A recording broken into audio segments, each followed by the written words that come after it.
Hello everyone, ఇలాంటి videos మీకు ముందుగా కావాలి అనుకుంటే మా ఛానల్ని సబ్స్క్రైబ్ చేసుకొని పక్కనే ఉన్న బెల్ ఐకాన్ని క్లిక్ చేయండి. అప్కమింగ్ రివ్యూలోకి వెళ్ళిపోదాం. రాజ్ కావ్య ఆఫీస్కి రీచ్ అవుతారు కదా. కావ్య బ్యాంకర్స్ని కన్విన్స్ చేస్తూ మాట్లాడుతూ ఉంటుంది. సార్, ఇప్పటికిప్పుడు 100 crores అంటే అది ఇంపాసిబుల్, కాబట్టి మేము ఇన్స్టాల్మెంట్స్లో అమౌంట్ని పే చేస్తామని బ్యాంక్ ఆఫీసర్స్ని కన్విన్స్ చేస్తుంది కావ్య. ఆ అప్పు మేము చెయ్యలేదు, మేము కేవలం షూరిటీ మాత్రమే ఉన్నాము. మా కంపెనీ పేరు ప్రఖ్యాతలేంటో మీకు తెలుసు. వాళ్ళలా మేము ఎగ్గొట్టి కట్టము అనట్లేదు. మీరు కస్టమర్లకి ఎలా అయితే లోన్ ఇన్స్టాల్మెంట్ ఫెసిలిటీస్ ఇస్తారో మాకు కూడా అలాగే ఇవ్వమని చెప్పాను.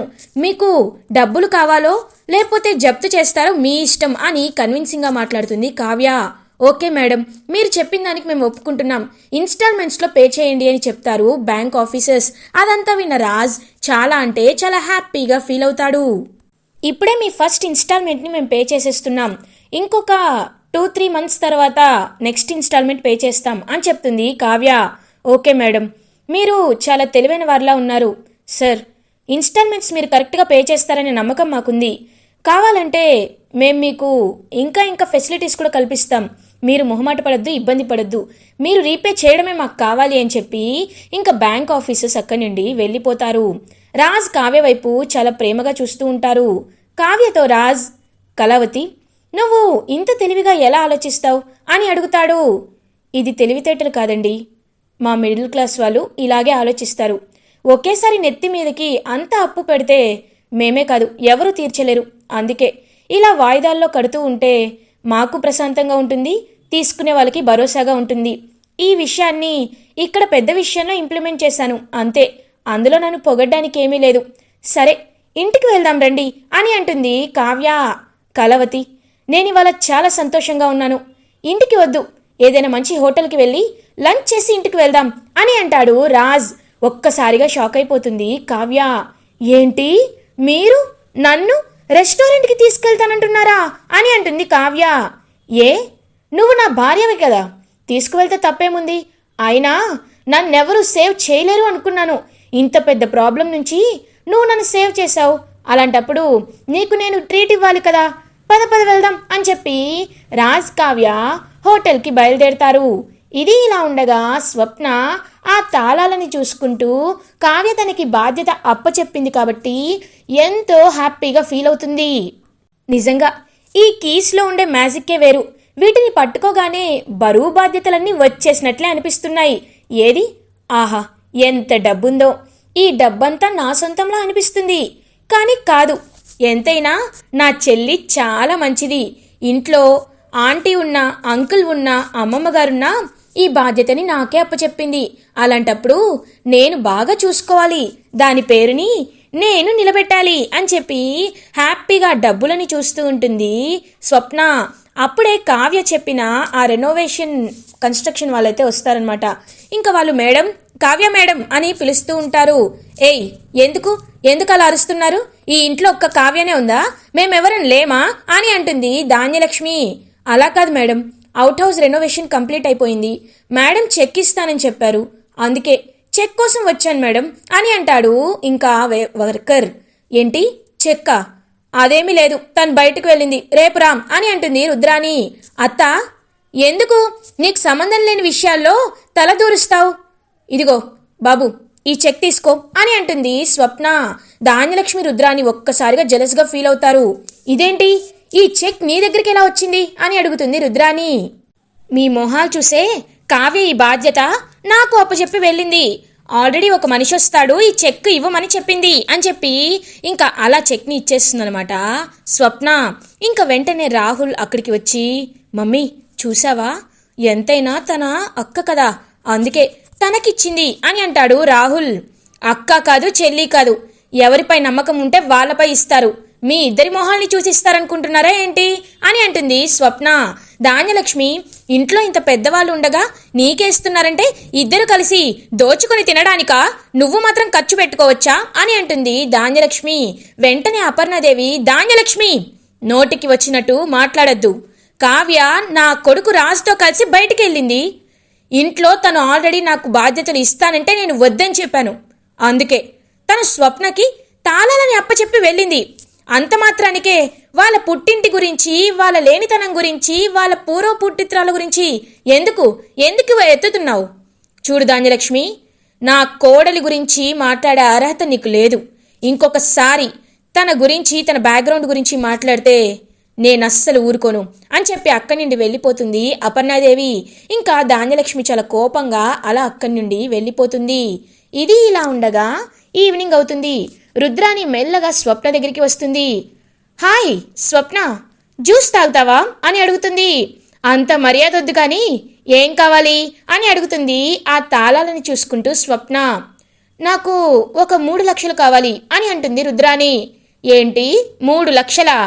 ఎందుకు అని అడుగుతుంది. ఏ కారణం చెప్తే కానీ ఇవ్వవా? అయినా ఇచ్చేది నీ డబ్బు కాదు కదా అని అంటుంది రుద్రాని. నా డబ్బు కాకపోయినా నాకంటూ ఒక అకౌంటబిలిటీ ఉంటుంది. అయినా నాకు కావ్య చెప్పే వెళ్ళింది ఖచ్చితంగా డబ్బులు కారణం తెలుసుకొనే ఇవ్వమని. ఇప్పుడు నువ్వు కారణం చెప్తే కానీ నేను ఇవ్వను అని అంటుంది స్వప్న. నేను పార్లర్కి వెళ్ళాలి, డబ్బులు ఇవ్వు అని అంటుంది రుద్రాని. ఏంటి పార్లర్కా?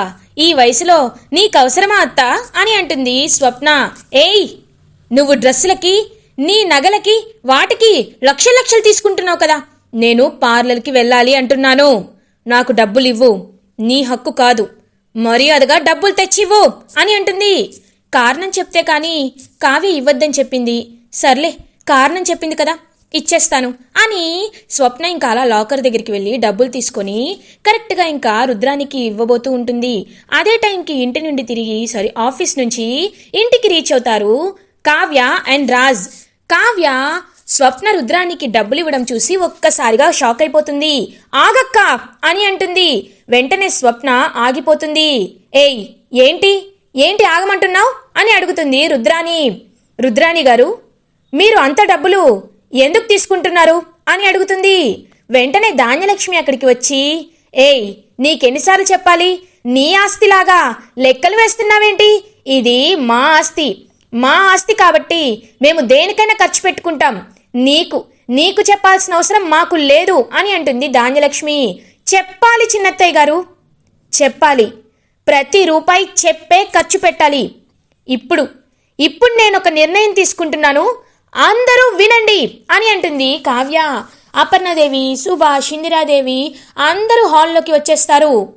ఇవాటి నుండి ఏ ఖర్చైనా నన్ను అడిగి కారణం చెప్పే డబ్బులు తీసుకోవాలి. ఆఖరికి కారులో డీజిల్ కోసమైనా మీరు నన్నే డబ్బులు అడగాలి. ఈ విషయాన్ని అందరూ గుర్తుపెట్టుకోండి. ఇది నేను రిక్వెస్ట్ చేయట్లేదు, ఆర్డర్ చేస్తున్నాను. ఇంట్లో ఇలాగే ఖర్చులు పెట్టుకుంటూ పోతే ఏం మిగులుతుంది? తింటే తరిగిపోని ఆస్తిని తాతయ్య గారు సంపాదించవచ్చు. కానీ ఒక్కసారి తాతయ్య గారు కోమా నుంచి బయటికి వచ్చాక నేను అందరూ అడిగినంత ఇచ్చుకుంటూ పోతున్నానని తెలిస్తే తాతయ్య గారు చాలా బాధపడతారు. ఈ ఇంటిని నేను ఒక నియంత్రణలో పెట్టాలి అనుకుంటున్నాను, ఫినాన్షియల్గా నియంత్రణలో పెట్టాలి అనుకుంటున్నాను. కాబట్టి ఇప్పటి నుండి ఎవరైనా అందరూ అవసరానికి తగ్గ ఖర్చులని తగ్గించుకోండి అని చెప్పి అక్కడి నుండి వెళ్ళిపోతుంది కావ్య. ఇంకా రాజైతే చాలా హ్యాపీగా కావ్య వైపు చూస్తూ ఉంటాడు. ఇంకా అందరూ అలా హ్యాపీగా ఫీల్ అయితే ధాన్యలక్ష్మి రుద్రాని మాత్రం ఒక్కసారిగా షాక్ అయిపోతారు. స్వప్న, అర్థమైంది కదా, ఇప్పటి నుండి అలాంటివన్నీ మానేసి ఇంట్లో ఒక మూల కూర్చో. ఇదిగో కావ్య, ఇదిగో వెక్కీస్ అని అంటుంది. థ్యాంక్స్ అక్క అని అంటుంది. ఇందులో థ్యాంక్స్ ఎందుకే, ఈరోజు నీలాగే నాకు కొన్ని బరువు బాధ్యతలు తెలిసాయిలే, ఎవరికి ఎలా ఇవ్వాలో ఇవ్వకూడదో నాకు అర్థమైంది అని చెప్పి అక్కడి నుండి హ్యాపీగా వెళ్ళిపోతుంది స్వప్న. ఇది ఇలా ఉండగా రుద్రాని, రాహుల్ చాలా ఇంకా కోపంగా ఉంటారు. ఈ కావ్యని అనవసరంగా రెచ్చగొట్టినట్టున్నాం. ఇప్పుడు అసలు హుకుం జారీ చేసింది, ఖచ్చితంగా నాకు చెప్పే డబ్బులు తీసుకోవాలని ఏదేదో మాట్లాడుతుంది. ఇప్పుడు ఎలా, ఏం చేయాలి అని ఆలోచిస్తూ ఉంటుంది రుద్రాని. మమ్మీ, నీకొక గుడ్ న్యూస్, ఇటు చూడు అని చెక్ని చూపిస్తాడు. హే, ఏం చెక్రా ఇది అని అడుగుతుంది. మమ్మీ, ఆ కావ్య స్వప్నకి 2 చెక్కులు ఇచ్చినట్టుంది. పాపం ఆ స్వప్న తింగర్ది కదా, ఒక చెక్కి ఆ రెనోవేషన్ వాడికిచ్చి ఇంకొక చెక్కుని పరుపు పైనే వదిలేసింది, బెడ్ పై వదిలేసింది. కాబట్టి నేను వెంటనే వెళ్ళి ఈ చెక్కుని దొంగతనం చేసొచ్చేసా. చూడు, దీనిపై కావ్య సంతకం కూడా ఉంది అని అంటాడు రాహుల్. ఒకవేళ ఆ స్వప్నం వచ్చి మనల్ని నిలదీస్తే అని అడుగుతుంది రుద్రాని. లేదు మమ్మీ, తను కూడా మర్చిపోయింది, నువ్వేమీ కంగారు పడద్దు. ఇప్పుడే మనం అమౌంట్ వెళ్ళి విత్డ్రా చేసుకుందాం. ఎంత రాయను? ఒక 10 లక్షలు రాయనా అని అడుగుతాడు. రేయ్, 10 లక్షలేంట్రా, మనం చాలా రోజులు ఖర్చు పెట్టుకోవాలి, ఒక 50 లక్షలు రాయి అని అంటుంది. అలా ఇంకా రుద్రాని, 50 ఎందుకు మమ్మీ, 1 కోటి రూపాయలు రాసేద్దాం, మనల్ని ఏం చేయగలదో చూద్దాం అని చెప్పి ఇంకా 1 crore రాస్తూ ఉంటాడనమాట రాహుల్. ఇంకా స్వప్న అలా క్లాప్స్ కొడుతూ అక్కడికి వస్తుంది. వావ్, సూపర్, మీరు చాలా సూపర్. ఛీ, మీ దొంగ బుద్ధేంటో ఇప్పుడు చూయించుకున్నారు. అసలు మీకు దేవుడు కొంచెం కూడా మర్యాద, మానవత్వం, సిగ్గు లాంటివేమీ పెట్టలేదా ఇద్దరికి అని అడుగుతుంది స్వప్న. ఏయ్, ఏంటలా మాట్లాడుతున్నావు? అయినా ఈ చెక్ని బెడ్ పై వదిలేసింది నువ్వు, మాకు దొరికింది మేం తీసుకుంటాం, కానీ నువ్వేంటలా అంటున్నావు అని అంటాడు రాహుల్. అది వదిలేదు ఫూల్, అది ఇప్పుడు కావ్యకి ఇవ్వాల్సిన చెక్, అయినా నువ్వెందుకు వాడుకుంటున్నావు? ఇవ్వు. చూడు, మీలాంటి వాళ్ళు ఇంట్లో ఉన్నారు కాబట్టే ఈ ఇల్లు ప్రశాంతతని కోల్పోయింది, ఎప్పుడు బాగుపడతారో ఏంటో అని చెప్పి ఆ చెక్ తీసుకొని ఇంకా కావ్య దగ్గరికి వెళ్తుంది స్వప్న. కావ్య, ఇదిగో ఈ చెక్ని ఉంచమని చెప్పావు కదా, ఇదిగో తీసుకో అని అంటుంది. థ్యాంక్స్ అక్క. అక్క, ఇంట్లో అంతా బానే ఉంది కదా అని అడుగుతుంది కావ్య. ఏం బాగోడమో ఏంటో, ఒక్కొక్కరు ఒక్కొక్కలా ఉంటున్నారు. నీకు హక్కు లేదంటున్నారు, ఉంది అంటున్నారు, కానీ నువ్వు మాత్రం ఇవాళ గట్టిగా చెప్పావు. అలా చెప్తే కానీ ఈ మనుషులు మారరు. ఎంత మనం మెత్తగా ఉంటే, సాఫ్ట్గా ఉంటే అంతలా ఆడుకోవాలని చూస్తారు. నువ్వు చూడు, గట్టిగా చెప్పేసరికి ఒక్కొక్కరి మొహం ఎలా మాడిపోయిందో. అయినా నువ్వు సంతోషంగా ఉండడమే కదే మాకు కూడా కావాలి. నీకు ఇంట్లో సమస్య తీరిపోయింది, ఇప్పుడు రాజ్ కూడా నిన్ను అర్థం చేసుకున్నాడు, ఇద్దరు కలిసి హ్యాపీగా ఉన్నారు, ఇంకంతకు మించి మాకేం కావాలి అని చెప్పి అక్కడి నుండి వెళ్ళిపోతుంది స్వప్న. ఇంకా పాపం కావ్య అలా రాజ్ని తలుచుకుంటూ చాలా హ్యాపీగా ఫీల్ అవుతుంది. ఇది ఇలా ఉండగా రాజ్ కూడా తన రూమ్లో ఆలోచిస్తూ ఉంటాడు. ఇంకా రాజ్ అలా కావ్య గురించి ఆలోచిస్తూ, ఇవాళ కళావతి ఉంది కాబట్టే ఈ సమస్య నుండి బయటపడ్డాను, లేకపోతే అసలు బయటపడేవాణ్ణే కాదు అని చెప్పి ఇంకా మనసులో కళావతిని ఎందుకు తాతయ్య CEO చేశారో నాకు ఇప్పుడు అర్థమైంది. కళావతికి ఏ సమస్యని ఎలా ఎదుర్కోవాలో తెలుసు, ఎప్పుడు ఎలా ప్రవర్తించాలో తెలుసు, ఎలా నడుచుకోవాలో తెలుసు. చాలా తెలివైనది కళావతి అని కావ్య గురించి ఆలోచిస్తూ ఉంటాడు రాజ్. అప్పుడే ఇంకా కావ్య రాజ్ దగ్గరికి వస్తుంది. ఏవండి, భోజనం చేస్తారా అని అడుగుతుంది. కళావతి, ఒకసారి ఇట్రా అని అంటారు. ఏంటండి అని అడుగుతుంది. చూడు కళావతి, రేపు నేను అందరి ముందు ఒక విషయం చెప్పాలనుకుంటున్నాను అని అంటాడు రాజ్. ఏంటి, అందరి ముందా? ఏంటండి అది అని అడుగుతుంది. అవి చెప్పాను కదా కళావతి, అందరి ముందే నేను అనౌన్స్ చేస్తాను. నువ్వంటే ఏంటో, నీ మనసంటే ఏంటో నేను తెలుసుకున్నాను కళావతి. ఇంకెక్కువ రోజులు నా మనసులో ఈ నిజాన్ని దాచుకోలేను, కాబట్టి ఖచ్చితంగా అందరి ముందు నీ గురించి నిజాన్ని నేను బయటపెట్టి తీరుతాను అని చెప్పి ఇంకా నిద్రపోతూ ఉంటాడు రాజ్ వైపు ప్రేమగా చూస్తూ, ఒకవేళ నన్ను ప్రేమిస్తున్నానని, ఈ ఇంటి నుండి శాశ్వతంగా వెళ్లకుండా చేస్తానని ఆయన చెప్తారనుకుంటా. అమ్మయ్యా, నేను ఇన్నాళ్ళుగా పడుతున్న బాధంతా రేపటితో తీరిపోతుంది. శాశ్వతంగా ఈ ఇంట్లోనే ఉంటూ ఈ బాధ్యతలు చూసుకుంటూ ఆయనకి భార్యగా ఉండడమే నాకు కావాలి అని పాపం చాలా హ్యాపీగా రేపు రాజ్ తన్ని ప్రేమిస్తున్నాడు అని అందరి ముందు చెప్తాడనుకుంటూ చాలా హ్యాపీగా ఫీల్ అవుతూ మురిసిపోతూ ఉంటుంది కావ్య. ఇది ఇలా ఉండగా మార్నింగ్ అవుతుంది. కావ్య చాలా హ్యాపీగా సంతోషంగా రెడీ అయ్యి అలా ఇంకా కిందకి వస్తుంది. రాజ్ అందరితో, డాడీ, మమ్మీ, అందరితో ఒక విషయం చెప్పాలి అనుకుంటున్నాను, అందరూ గార్డెన్ ఏరియాకి రండి అని అంటాడు. ఇంకందరూ గార్డెన్ ఏరియాకి రీచ్ అవుతారు. ఏంటి రాజ్, మాకేదైనా గుడ్ న్యూస్ చెప్పాలనుకుంటున్నావా అని అడుగుతుంది స్వప్న. వాడి మొహం చూస్తేనే అర్థమవుతుంది, వాడు ఎంతో సంతోషంగా ఉన్నాడు అని అంటుంది అపర్ణాదేవి హ్యాపీగా. రాజ్, ఏంటో చెప్పు, మేమది విని సంతోషించాలో తరించాలో తర్వాత చెప్తాం అని అంటుంది ధాన్యలక్ష్మి. అబ్బా, ఏంట్రా రాజ్, మమ్మల్ని ఎందుకు ఇలా టెన్షన్ పెడుతున్నావు, త్వరగా చెప్పరా అని అంటుంది రుద్రాని. వెయిట్, నేను ఈ విషయాన్ని చెప్పే ముందు మీ అందరికీ ముందు జరిగిందేంటో చెప్పాలి అనుకుంటున్నాను. మొన్న ఆఫీస్కి బ్యాంక్ వాళ్ళు వచ్చారు. మనం 100 crores కట్టాలని, ఒక దివాలా తీసిన కంపెనీకి తాతయ్య గారు ష్యూరిటీ ఉన్నారు కాబట్టి ఇప్పటికిప్పుడు 100 కోట్లు పే చేయాలని నా తలపై కూర్చున్నారు. ఒక్క నిమిషంగా నా మైండ్ బ్లాక్ అయిపోయింది. ఏం చేయాలో, ఎలా మాట్లాడాలో, అసలు ఏం ఆలోచించాలో నాకేమీ అర్థం కాలేదు.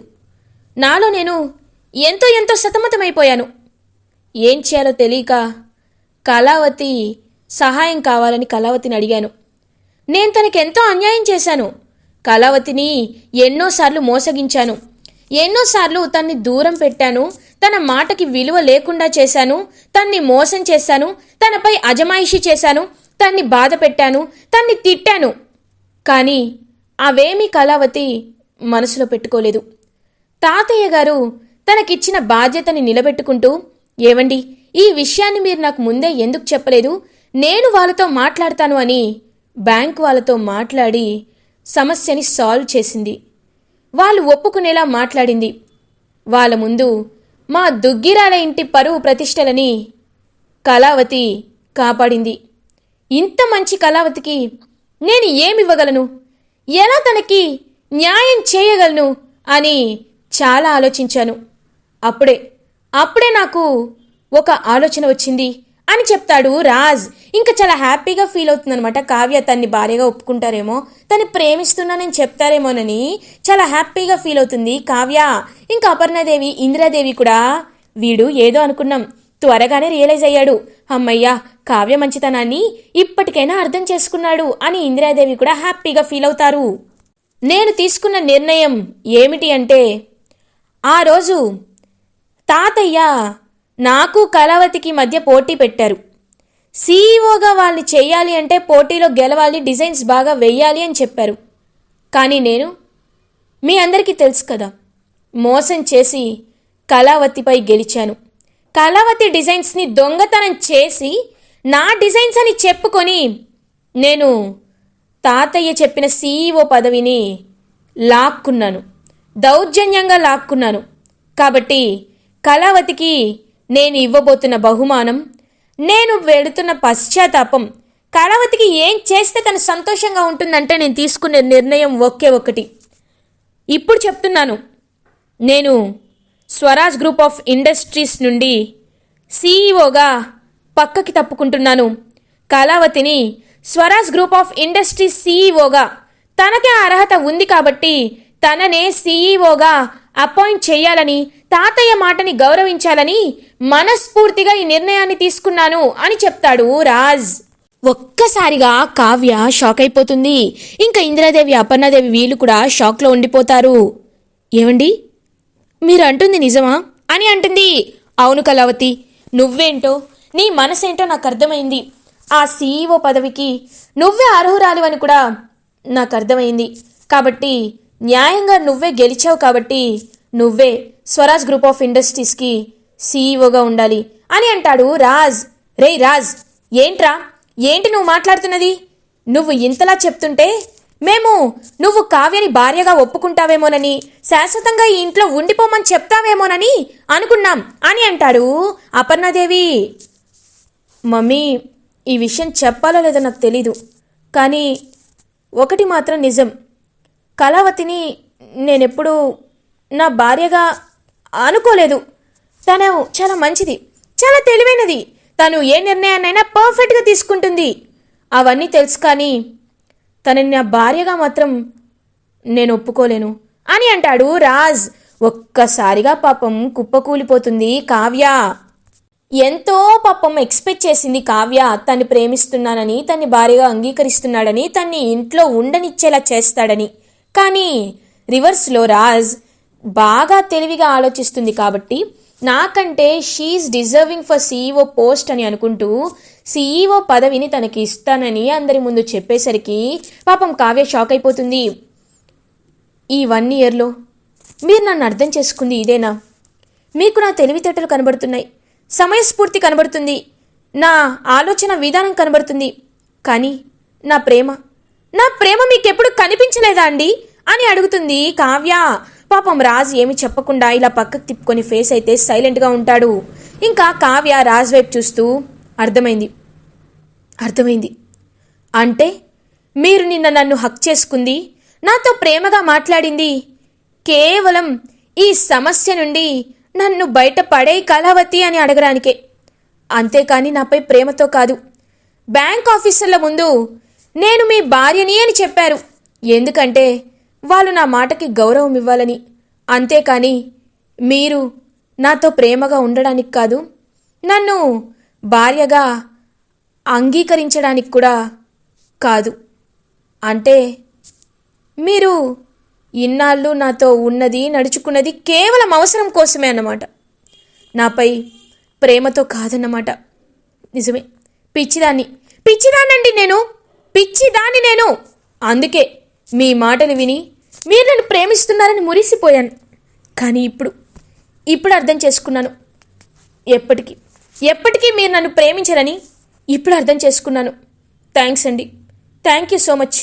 నాకు ఇంత పెద్ద బహుమానాన్ని ఇచ్చినందుకు మీకు జీవితాంతం రుణపడి ఉంటాను అని చెప్పి కళ్ళు తిరిగి పడిపోతుంది కావ్య.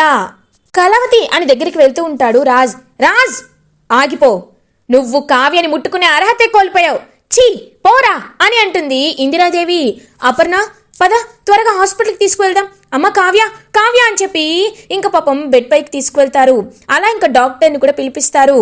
కానీ కావ్య మాత్రం పాపం కళ్ళు తిరిగి పడిపోయి ఉంటుంది. ఇంకా కావ్యం చూస్తూ రాజ్ అయితే టెన్షన్ పడుతూ ఉంటారు. డాక్టర్ వచ్చిన వెంటనే ఇంకా చెక్ చేస్తారు కావ్యని. డాక్టర్ ఏమైంది, మా కావ్యకి ఏమైంది అని అడుగుతారు. పాపం ఇందిరాదేవి కంగ్రాచులేషన్స్, షీఈస్ ప్రెగ్నెంట్ అని చెప్తారు డాక్టర్. ఒక్కసారిగా కావ్య ప్రెగ్నెంట్ అని తెలుసుకొని షాక్ అయిపోతాడు రాజ్. ఇంకా అపర్ణాదేవి ఇందిరాదేవి వీలైతే ఎంతో హ్యాపీగా ఫీల్ అవుతారు. ఇంకా కావ్య అలా కళ్ళు తెరిచి కూర్చుంటుంది. కావ్య దగ్గరికి వచ్చి అపర్ణాదేవి, కావ్య నువ్వు ఎంత సంతోషిస్తావో తెలుసా, నువ్వు తల్లివి కాబోతున్నావు, నేను నాన్నమ్మనవ్వబోతున్నాను అని ఎంతో హ్యాపీగా చెప్తారు అపర్ణాదేవి. కానీ అత్తయ్య ఏం లాభం అత్తయ్య, ఏం లాభం, నేనిప్పుడు ఈ ఇంటి వారసుడిని జన్మనిస్తున్నాను, కానీ ఈ ఇంటి పెద్ద వారసుడి మనసులో నేను లేను కదా, అలాంటప్పుడు నేను ఏం చేయగలను? చూడండి, ఇది నేను ఎక్స్పెక్ట్ చేయండి, కానీ ఒకటి మాత్రం నిజం, నేను ఇక్కడే ఉంటాను, ఈ బిడ్డకి జన్మనిచ్చినంత వరకు ఇక్కడే ఉండి తర్వాత వెళ్ళిపోతాను. ఎందుకంటే నేనేమీ గోడకి పెట్టిన గడియారాన్ని కాదు, అలమరాలో ఉండే బొమ్మని కాదు, ఏది చెప్తే అది వినడానికి, వాడుకొని మళ్ళీ అక్కడ పెట్టేయడానికి. నేను మనిషిని, ప్రేమ లేని చోట నేను ఉండలేను, కాబట్టి నేను వెళ్ళిపోవాలనుకుంటున్నాను అని చెప్తుంది పాపం కావ్య మాటలకి రాజ్ అయితే ఒక్కసారిగా షాక్ అయిపోతాడు. అలా ఇంకా కావ్య అయితే పాపం తను ప్రెగ్నెంట్ అని తెలిసినా సరే ఇంకా ఏమీ అనలేక రాజ్ మనసులో తను లేదని చెప్పి బాధపడుతూ ఉంటుంది. ఇటువైపు కావ్య ప్రెగ్నెంట్ అని తెలుసుకొని రాజ్ అయితే చాలా హ్యాపీగా ఫీల్ అవుతాడు. ఇలా ఎపిసోడ్ ఎండ్ అవుతుంది. ఫర్దర్ ఎపిసోడ్ రివ్యూస్ ముందుగా మీకు కావాలి అనుకుంటే మా ఛానల్ని సబ్స్క్రైబ్ చేసుకోండి. Thanks for watching.